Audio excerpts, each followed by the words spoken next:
দ্বিতীয় জুম্মা আমরা 6 তারিখ যেদিন বাবরি মসজিদের ভিত্তি স্থাপন করেছিলাম সেটা ছিল শনিবার, জুম্মার পরের দিন। তারপরে ফার্স্ট জুম্মাতে আমরা কাউকে অ্যালাউ করিনি, কাউকে এখানে জুম্মার নামাজ হবে এটা বলিনি। মানুষ নিজে নিজে এখানে 1 লক্ষর বেশি মানুষ উপস্থিত হয়েছিলেন।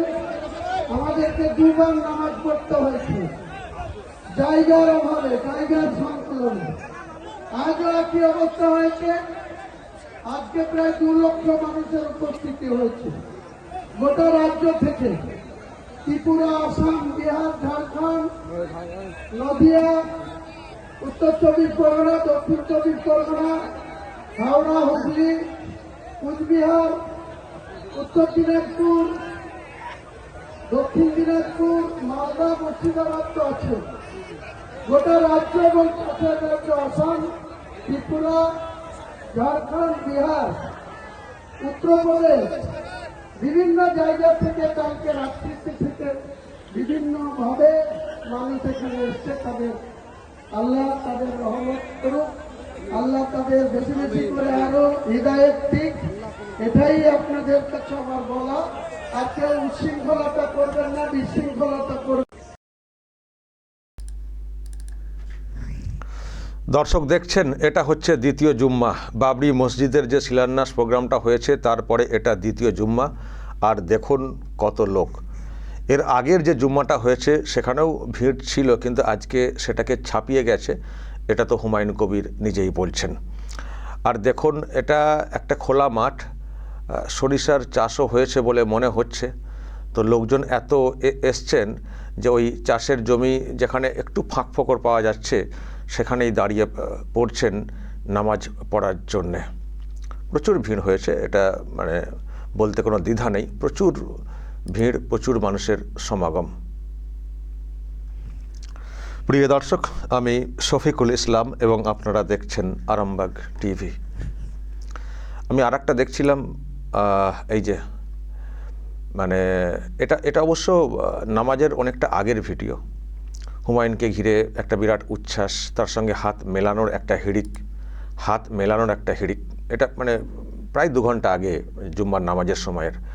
তখন থেকে মানুষের ভিড়। আর দর্শক, আরেকটা বিষয় নিশ্চয় হয়তো আপনাদের নজরে আসছে, এই যে যেখানে এটা হচ্ছে দেখুন অনেক সব পতাকা মানে অনেক পতাকা উঠছে এবং সেখানে নিশ্চয় লক্ষ্য করছেন ইসলামিক পতাকা একেবারে মানে আরবিতে লেখা, উর্দুতে লেখা, সেই সব কিন্তু আসছে। চাঁদ তারা দিয়ে নানান সব পতাকা, ইসলামিক পতাকা, সেগুলো কিন্তু উঠছে। আর হুমায়ুনকে ঘিরে দেখুন কি উচ্ছ্বাস।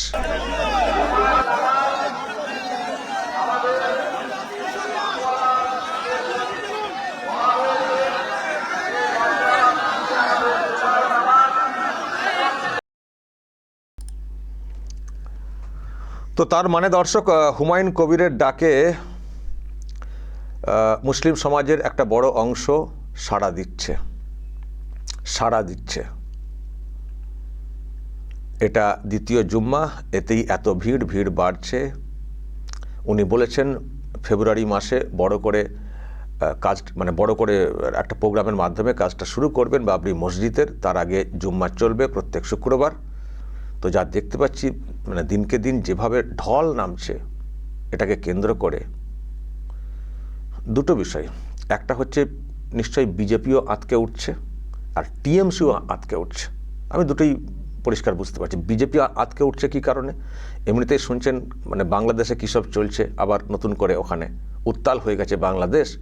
এক হিন্দু যুবককে পিটিয়ে মানে একেবারে রাস্তাতে পোড়ানো হয়েছে, সেসব ভিডিও দেখা যাচ্ছে না চোখে। চরম কট্টরপন্থী এইসব মানে লোকেরা, তারা এইসব করছে বলে একটা তো খবর শুনছেনই আপনারা। বিজেপি আজকে একটা প্রেস মিটও করেছে, শ্রমিক ভট্টাচার্য এটা নিয়ে সরব হয়েছেন। বাংলাদেশের যে আইন শৃঙ্খলা যে সিস্টেম, যে চরমপন্থা, জিহাদি মানসিকতা, এইসব নিয়ে বিজেপি বারবার সরব হয়েছে। আর বিজেপি এটাও বলে আসছে যে যেটা দেখছি বাংলাদেশে, এটা আবার এই বাংলা তো শুরু হয়ে যাবে না তো, মানে এটাও একটা পশ্চিম বাংলাদেশ হয়ে যাবে না তো, যেভাবে এখানে ডেমোগ্রাফি চেঞ্জ হচ্ছে। যেভাবে এখানে মুসলিমদের একটা অংশের উগ্রতা ধরা পড়ছে, এখানে যারা হিন্দু আছেন তারাও নিরাপদভাবে থাকতে পারবেন তো, নাকি তাদেরকেও এই বাংলা ছেড়ে চলে যেতে হবে যে বাংলাটা সনাতনী হিন্দুদের জন্য তৈরি করে গেছেন ডক্টর শ্যামাপ্রসাদ মুখার্জিরা? আমি দেখেছি বিজেপির মধ্যে এই কথা বলতে, নিশ্চয়ই আপনারা শুনেছেন। তো এই ভিডিও যা দেখতে পাওয়া যাচ্ছে, ইসলামিক যে পতাকা পথ করে উঠছে এবং হুমায়ুনকে ঘিরে এত উচ্ছ্বাস, একেবারে যুব মুসলিম সমাজেরই দেখবেন, যুব কেন, সব ধরনের মানুষই দেখতে পাচ্ছি। এই যে একটা উচ্ছ্বাস, একটা বিরাট একটা ব্যাপার, আবেগ। তো আমার ধারণা এটা কিন্তু বিজেপি বা যারা সনাতনী বলেন, যারা বাংলাদেশের ব্যাপারে অনেক বেশি উদ্বেগ আশঙ্কা প্রকাশ করেন, তাদের মনেও কিন্তু ভয়টা ধরাবে, এটা নিশ্চিন্তে বলা যায়, নিশ্চিন্তে বলা যায়। আমি শিওর, মোটামুটি দেখবেন আজকে এই ভিডিও যেভাবে সামনে এসছে পতাকা সমেত, আমার ধারণা সোশ্যাল মিডিয়াতে এই নিয়ে অনেকেই সোচ্চার হবেন, বলবেন যে কি দেখতে পাচ্ছি এই বাংলাতে, এটাও তাহলে কি বাংলাদেশ হতে চলেছে? কারণ এই ধরনের পতাকা, এই ধরনের বিষয়, এই নিয়ে অনেক উদ্বেগ আশঙ্কার কথা আগে বলতে শুনেছি বিজেপির লোকজনদেরকে। বিশেষ করে বাংলাদেশে এই ধরনের পতাকা থাকতো, সেটাকে ঘিরে জিহাদি পতাকা, এইসব বলে টলে বলতে শুনেছি। আমার ধারণা আজকে যে ভিডিও সামনে এসছে এই মুর্শিদাবাদ এলাকা থেকে, এটা অবশ্যই বিজেপির কাছে একটা বড় চিন্তা। বিজেপি তো পলিটিক্যাল পার্টি, যারা বিজেপি করেন, যারা হিন্দু সনাতনী মাইন্ডেড, অবশ্যই তাদের কাছে একটা বড় চিন্তার। এক্ষুনি তারা আমাকে বলবেন, আপনি তাহলে কি বলছেন, এক্ষুনি নিশ্চয়ই তারা বলবেন আপনার কি মত। দেখুন, আমি তো প্রথম থেকে বলে আসছি, উগ্রতা, জিহাদ বা এই ধরনের অশান্তি আমি তো কখনোই সেটাকে সাপোর্ট করি না। আজকেও তো প্রতিবাদ করেছি বাংলাদেশে যে ঘটনা ঘটেছে, আজকেও কিন্তু তার প্রতিবাদ করেছি। কিন্তু এখানে যেটা হচ্ছে, এখনও আজকে দেখলাম হুমায়ুন বলছেন যে কেউ অশান্তি পাকাবেন না, শান্তি শৃঙ্খলা সব বজায় রাখুন, উনি বলছেন। কতটা রাখতে পারবেন সেটাও ওনার কাছে চ্যালেঞ্জের ব্যাপার। ওনার দিকে যেভাবে মানুষের ঢল নামছে, সেটাকে নিয়ন্ত্রণ করা, সেটাও ওনার কাছে চ্যালেঞ্জের। আর উনি যে ভাবনা থেকে করছেন, তার মধ্যে বাবরি মসজিদ একটা সেন্সেশন, একটা সেন্টিমেন্ট তৈরি করেছেন, একটা বিরাট আবেগ তার মধ্যে থাকবে, কিন্তু সেটাকে নিয়ন্ত্রণ করে সব কিছুকে ঠিক রেখে করা, এটাও ওনার কাছে একটা চ্যালেঞ্জের। কিন্তু একটা সময় পরে উনিও কি সেটাকে নিয়ন্ত্রণে রাখতে পারবেন, নাকি এখানেও একটা বিরাট কিছু আমরা দেখতে পাবো? এমনিতেই বাবরি মসজিদ তৈরি করা নিয়ে একটা বিরাট ক্ষোভ বিক্ষোভ তৈরি হয়েছে এখানে একটা বড় অংশের মধ্যে। বাবরি মসজিদ কেন এখানে হবে? বাবরি মসজিদ তো রাম মন্দিরের জায়গাতে হয়েছিল, সেটা আমরা ভেঙে দিয়েছি, ভেঙে আমরা রাম মন্দির তৈরি করেছি, এখানে কেন বাবরি মসজিদ হবে? এমনিতেই বিজেপি বলতে শুরু করেছে, মসজিদ তুমি করতে পারো, বাবরি মসজিদ আমরা করতে দেব না। শুভেন্দু অধিকারী অ্যাপিল করছেন তার ভোটারদের কাছে যে ক্ষমতায় আনুন, এই বাবরি মসজিদ আমরা করতে দেব না, বা যতটুকু হবে হয়তো ভেঙে দেওয়া হবে, এই ধরনের বার্তা। তো যদি আমাদেরকে জেতান তাহলে বাবরি মসজিদকে স্টপ করব, না হলে কিছু করার থাকবে না, এখানে বাবরি মসজিদ হয়ে যাবে এবং দেখবেন আরও একটা বাংলাদেশ হয়ে যাবে। বিজেপি এটা বলছে। আর এদিকে হুমায়ুনপন্থী যারা, তাদের বক্তব্য, যেটা আমি আগেও বলেছি, যে বাবরি মসজিদ দিয়ে তো আমাদের এটা তো আইনি তো কোনো বাধা নেই, আইনি বাধা থাকলে তো কোর্ট হস্তক্ষেপ করতো, একাধিকবার কোর্টে যাওয়া হয়েছে, তো বাবরি মসজিদ তো আমরা করতে পারি। তো এই যত বাধা, এবং শাসক তো বাধা দিয়েইছে, ওনাকে তো সাসপেন্ড করে দিয়েছে শাসক বাবরি মসজিদের এই উদ্যোগটা নেওয়ার কারণে। ফলে যত বাবরি বিরোধিতা হচ্ছে, তত আবার এদিকে মুসলিম সমাজ একত্রিত হচ্ছে, তাদেরও যারা একটা জেদ এসে গেছে, বাবরি মসজিদ করেই ছাড়বো। ইউপিতে সুপ্রিম কোর্ট 5 একর জায়গা দেওয়ার ব্যবস্থা করেছিল বাবরি মসজিদ করার জন্য নতুন করে, কিন্তু সেখানে এখনও হয়নি, গরু চড়ছে, কিন্তু সেখানে হয়নি, আমরা এখানে করব। একটা জেদ যেন চেপে গেছে। আপনারা দেখছেন লাগাতার ওখানে লোকজন আসা যাওয়া করছেন, এবং হুমায়ুন বলছেন শুধু এই রাজ্য না, রাজ্যের বাইরে থেকেও লোকজন আসছেন, বাবরি মসজিদ যেখানে হচ্ছে সেখানে জুম্মার নামাজ পড়ব। ত্রিপুরা, আসাম, ইউপি থেকেও আসছেন, এটাও বলছেন। তো এটা ঠিক যে ভারতবর্ষে এই প্রথম একজন কেউ বাবরি মসজিদ তৈরি করার উদ্যোগটা নিয়েছেন। ফলে গোটা ভারতের যারা বাবরিপন্থী, তারা সব আসতে চাইছেন, জায়গাটা একবার দেখে আসি বা একটু সমর্থন জানিয়ে আসি, যাতে করে উদ্যোগটা আরও বড় হয়। এটা দেখতে পাচ্ছি, এর একটা রেস আমি দেখছি দিনের পর দিন বাড়ছে। এখন যদি এটা হয় যে বাবরি মসজিদ করতে দেবো না, এদিকে বিজেপি বলছে তৃণমূলও দেবে না, সুতরাং আর হুমায়ুন বলছে যদি আমার হাতটা শক্ত করতে পারেন তাহলে আমি এটা করেই ছাড়বো। এটা উনি বলেইছেন যে আমার হাতটা শক্ত করতে হবে, না হলে সত্যি আমিও করতে পারবো না।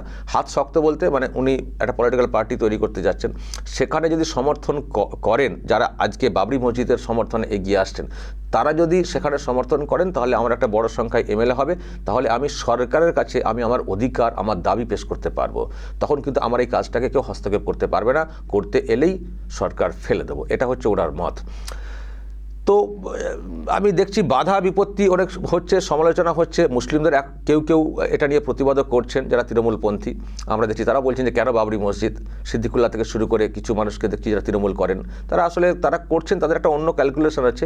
তারাও হয়তো ভাবছেন যে হুমায়ুন যেভাবে সেন্টিমেন্ট তৈরি করছেন, যেভাবে মুসলিমের ঢল নেমে যাচ্ছে শুভেন্দুর দিকে, এই হুমায়ুনের দিকে, সেখানে তো আমরা তো টিকে থাকতে পারবো না। বেশ তো মৌজ মস্তি করছি, মন্ত্রী হয়ে রয়েছি, নেতা হয়ে রয়েছি, ভালো কিছু পাচ্ছি, সুতরাং এ তো একেবারে মানে সব মাঠে মারা যাবে। তো তারা হয়তো সেই ভাবনা থেকে এগুলো বলছেন। তারা হয়তো মনে মনে তাদের আবার অন্য ভাবনা আছে। আবার দেখবেন মনে মনে হয়তো তারা আবার অনেকে বাবরিপন্থীও আছেন, কিন্তু ক্ষমতা চাইতো, সুতরাং তৃণমূল বলেছে। আবার যদি আমরা এই সময় না বলি, আবার যদি আবার আমাদেরকে তৃণমূল পাত্তা না দেয়, ফলে তাদের একটা অন্য ভাবনা আছে। তবে আমার ধারণা যা ঢল নামছে, তারাও না আবার কোনোদিন পাল্টি খেয়ে হুমায়ুন কবিরের শিবিরে নাম লিখিয়ে দেন। আমার মনে কিন্তু এই প্রশ্ন রয়েছে, যারা এই প্রতিবাদ করছেন না, একটা সময় এরকম ঢল যেভাবে নামছে আর যেভাবে হুমায়ুনও এগোতে চাইছেন, যদি সত্যি পলিটিক্যালি ইম্প্যাক্টটাও মানে ওখানে হয় এই অংশের তরফ থেকে, তো দেখবেন ওনারাও না আবার পাল্টিকে চলে আসে। এমনিতে দেখেছেন মুর্শিদাবাদে একটা ভাঙন তৈরি হয়েছে, ওখানকার এক জেলা পরিষদ মেম্বার যিনি সভাধিপতি ছিলেন, নামটা আমি ভুলে যাচ্ছি, কি বেগম, একটা মহিলা, তিনি দলটা ছেড়েছেন। তিনি তৃণমূলের বিরুদ্ধে ক্ষোভ উগড়ে দিয়েছেন, দল ছেড়েছেন। অনেকে বলছেন তিনিও হয়তো হুমায়ুনের দিকে ঝুঁকছেন। ফলে মুর্শিদাবাদ মালদা তো শুনছি তৃণমূল একেবারে সাফ হয়ে যাচ্ছে কার্যত। তৃণমূলের দেখবেন রিসেন্ট ওখানে কোনো প্রোগ্রাম হচ্ছে না বলতে লোকজন হবে না বলে হয়তো হচ্ছে না। ফলে পলিটিক্যালি এখনও দল ঘোষণা করেন হুমায়ুন, তার মধ্যেই কিন্তু ওখানে তৃণমূল সাফ হয়ে গেছে, মালদা মুর্শিদাবাদ সাফ হয়ে গেছে। ফলে তৃণমূল একটা বিরাট যে চিন্তায় পড়ে গেছে, কারণ শুধু মালদা মুর্শিদাবাদ তো হবে না, উনি যেখানে যেখানে প্রার্থী দেবেন বা ওনাদের সঙ্গে যে জোটটা লড়বে, সেখানেও ইম্প্যাক্ট হবে, সেখানেও প্রতিফলন ঘটবে। ফলে সব জায়গায় হয়তো হুমায়ুনের দল জিতবে না, কিন্তু অনেক ভোট তো হুমায়ুনের সেই জোট সঙ্গীতে কেটে নেবে। তো সেখানে আমার কি হবে, এটা তৃণমূলের মধ্যে একটা আশঙ্কা বিরাট। বিজেপির মধ্যে আশঙ্কা হচ্ছে যে যেভাবে মানে দেখছি বিষয়টা, মানে যেরকম একটা উগ্রভাব দেখছি, যদি এটা আরও বাড়ে তাহলে কি হবে, তাহলে সনাতনী হিন্দুদের কি হবে। তো এই জায়গা থেকে বাঁচতে হলে আমাদেরকে যেভাবে সরকারে আসতে হবে। এটা যে বিজেপির পার্ট, তারা সনাতনী হিন্দুদেরকে ঐক্যবদ্ধ করার চেষ্টা করছে। আর তৃণমূলের পার্ট হচ্ছে যে যেভাবে ভোট কেটে নেওয়ার চেষ্টা করছেন হুমায়ুন কবির, তাহলে আমাদের কি হবে। এটা চিন্তার কারণ অবশ্যই, কারণ ওটা তো মানে তৃণমূলের ভোট ব্যাংক, মানে পুঁজি তো মুসলিম ভোট, ওদেরকে তো হিন্দুরা তো একেবারেই বিশ্বাস করে না। মানে তৃণমূলকে হিন্দুরা একেবারেই বিশ্বাস করেন না। সেই জন্য দেখবেন হিন্দু ভোট পাওয়ার জন্য মন্দির করছেন, লাগাতার মন্দির করে চলেছেন। তো এসব করে লাভ হচ্ছে না। কিন্তু মুসলিম ভোট যদি কেটে যায় তাহলে মুশকিল আছে। সেই জন্য খুব চিন্তার প্রথম দিকে মানে সাসপেন্ড করার পরে চেষ্টা হয়েছিল হুমায়ুনকে গ্রেপ্তার করে একেবারে করা, কিন্তু সেটাও সাহস দেখাতে পারেনি, যেভাবে মানে ঢলটা নামছে দেখতে পেলো আর কি শাসক। কিন্তু তারা হয়তো ভেবেছিল যে পরে ম্যানেজের চেষ্টা হয়েছিল। কিন্তু আর আজকের দিনে যে ঢলটা নেমেছে বিজেপির কাছে, যেমন একটা আবারও বলছি একটা বাড়তি আতঙ্কের, বা হিন্দু সনাতনী যারা আছেন তাদের কাছে একটা আলাদা আতঙ্কের উৎকণ্ঠার, তারা নিশ্চয়ই সেটা নিয়ে ভাববে বা তাদের মতো করে তারা ঐক্যবদ্ধ হওয়ার চেষ্টা করবেন। কিন্তু তৃণমূলের কাছে কিন্তু আজকের এই ভিজুয়াল বিরাট আতঙ্কের যে কি হচ্ছে, হুমায়ুন যা করছেন তো শেষ করে দেবেন। শুধু একটা জুম্মার নামাজ হচ্ছে, তার জন্য এত লোক চলে আসছেন। আবার 22 তারিখে দর্শক এইখানেই আবার উনি দল ঘোষণা করবেন, এইখানেই দেখবেন সেখানে কত লোকজন হয়। আমার ধারণা যে নামাজের উদ্দেশ্যে যে সংখ্যাটা আসছে, তার একটা বড় প্রতিফলন তো ওখানে ঘটবে।